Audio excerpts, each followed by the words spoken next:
బంగాళాఖాతంలో ఏర్పడిన వాయుగుండం కడలూరు వద్ద తీరాన్ని తాకి స్థిరంగా కొనసాగుతోంది. దీని ప్రభావంతో చెన్నై, పుదుచ్చేరితో పాటు దక్షిణ కోస్తా, రాయలసీమలో ఓ మోస్తరు నుంచి భారీ వర్షాలు పడుతున్నాయి. తమిళనాడు, పుదుచ్చేరిలో భారీ వర్షాలకు 6 మృతి చెందారు. జోరు వానల కారణంగా చెన్నై సహా 12 జిల్లాల్లో విద్యాసంస్థలకు సెలవులు ప్రకటించారు. చెన్నై, పుదుచ్చేరిలో అత్యధికంగా 14 సెంటీమీటర్ల వర్షం కురిసింది. రహదారులన్నీ జలమయమయ్యాయి.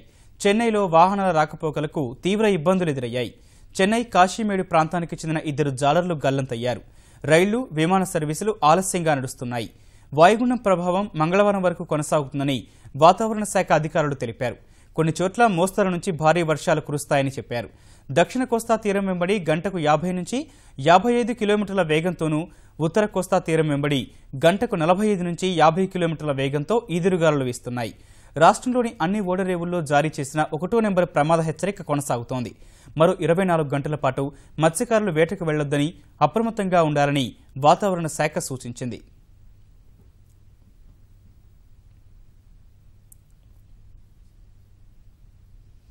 వాయుగుండం ప్రభావంపై మరింత సమాచారాన్ని మా చెన్నై ప్రతినిధి శ్రీనివాస్ నుండి తెలుసుకున్నాం. శ్రీనివాస్, వాయుగుండం ప్రభావం ఎలా ఉండబోతోంది?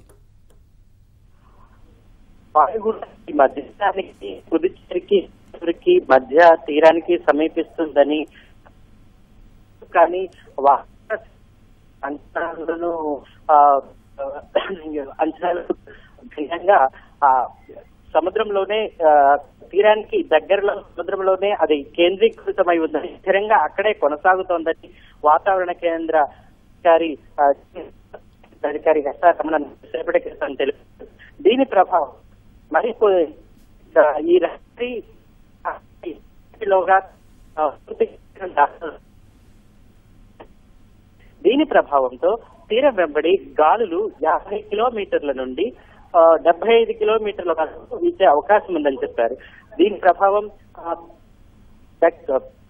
ఉత్తర తమిళనాడుతో పాటు దక్షిణ కోస్తాంధ్రలో కూడా ఉంటుందని, మత్స్యకారులు వేటకు వెళ్లొద్దని, రానున్న 24 గంటలు ఓ మోస్తరు నుంచి భారీ వర్షాలు కురిసే అవకాశం ఉందని తెలిపింది.